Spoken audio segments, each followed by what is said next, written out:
வணக்கம். சிறப்பு பார்வை நிகழ்ச்சிக்கு உங்களை வரவேற்பதில் மகிழ்ச்சி. என் குழந்தை கையில செல்போனை கொடுத்துட்டா போதும், ஈஸியா சாப்பிட வச்சிடலாம். என் பொண்ணு செல்போன்ல இருக்கிற எல்லா ஆப்ஸ்களையும் சூப்பரா ஆபரேட் பண்ணுவா. செம புத்திசாலி. என் பையன் செல்போன்ல தான் எப்பவும் விளையாடிட்டு இருப்பான். வீட்டை விட்டு எங்கேயுமே வெளியே போக மாட்டான். ரொம்ப சமத்து. இப்போதெல்லாம் பெற்றோர்கள் தங்கள் குழந்தைகளை பற்றி மற்றவர்களிடம் பெருமிதம் பொங்க பகிர்ந்து கொள்ளும் வார்த்தைகள் தான் இவை. ஆனால் இப்படி பேசும் பெற்றோர்களுக்கு அந்த செல்போன்களால் தங்கள் குழந்தைகளுக்கு எவ்வளவு ஆபத்து ஏற்படுகின்றன என்பது தெரிவதில்லை. செல்போனுக்கு அடிமையாகி கிடக்கும் குழந்தைகள் சிந்தனை ஆற்றலை இழப்பதோடு உடல் ரீதியாக பல்வேறு பாதிப்புகளுக்கு ஆளாவதாக எச்சரிக்கின்றனர் மருத்துவர்கள். குழந்தைகள் செல்போனுக்கு அடிமையாவது ஏன்? அதனால் அவர்களுக்கு ஏற்படும் பாதிப்புகள் என்ன? செல்போனிலிருந்து குழந்தைகளை மீட்பது எப்படி என்பது குறித்து விரிவாக அலசுகிறது இன்றைய சிறப்பு பார்வை.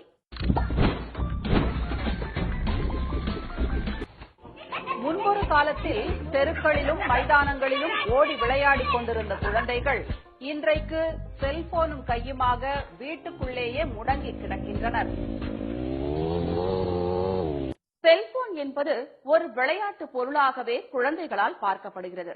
அளவுக்கு அதிகமாக செல்போன் பயன்படுத்தும் குழந்தைகள் பொறுமையை இழந்து பதற்றமாகி நிதானமாக சிந்திக்கவும் செயல்படவும் முடியாதவர்களாக விடுகின்றனர். சிறுவர் சிறுமியர்கள் மன அழுத்தத்திற்கு உள்ளாவதற்கும் செல்போன் கதிர்வீச்சிற்கும் தொடர்பு உள்ளது. எப்போதும் தலை கவிழ்ந்து செல்போனை பயன்படுத்திக் கொண்டிருக்கும் குழந்தைகள் வீடு, உறவு, உலகத்தை மறந்து விடுகிறார்கள்.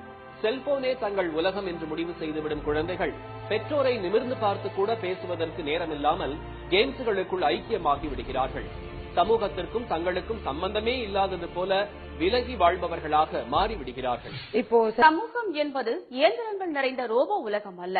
உணர்வுள்ள மனிதர்களின் சங்கமமான இந்த சமுதாயத்தில் செல்போனுக்குள் மூழ்கி பொழுதை கழிப்பவர்களால் மனிதர்களின் உணர்வுகளை எளிதில் புரிந்து கொள்ள முடியாது.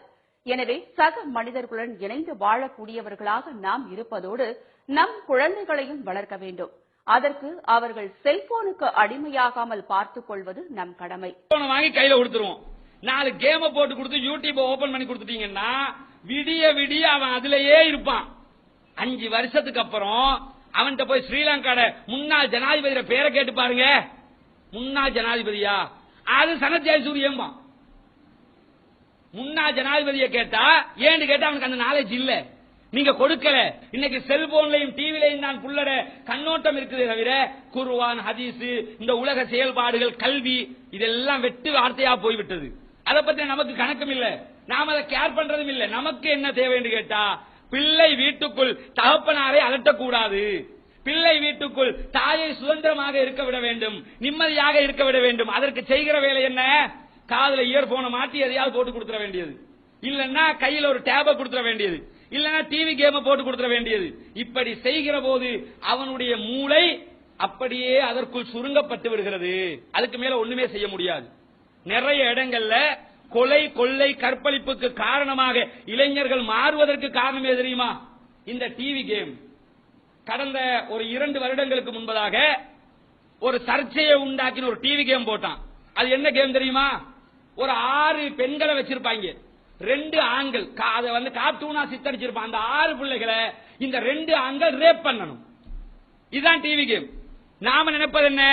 சின்ன பிள்ளைகள் விளையாடுது, அது கார்ட்டூன் தானே நினைக்கிறோம். அந்த கார்ட்டூனை ஒரு 5 நிமிஷம் கூர்ந்து பார்த்து பாருங்கள். அது கார்ட்டூன் என்பது சினிமா படத்தை விட கேவலமானதாக சித்தரிக்கப்பட்டு கொண்டிருக்கிறது. இன்னைக்கு பெரிய பிசினஸ் அதுதான். இன்னைக்கு பெரிய தமிழ் உலகத்துல நீங்க ரஜினிகாந்த் சினிமாவையும் அந்த அஜித்குமார் சினிமா படத்தையும் பார்க்கிறாங்களா இருப்பீங்க. ஆனா யூரோப்ல இந்த சினிமா தான் ஓடுதா? 3D 4D எல்லாம் வந்துட்டா இல்லையா? ஏன் காட்ட வர்றாது? அந்த அனிமேஷன் படங்களாக கொண்டு வந்துட்டான். இதை விட அது எடுபடுகிறது, மக்கள்கிட்ட நல்லா ரீச் ஆகுது, போய் தங்கி நிக்குது.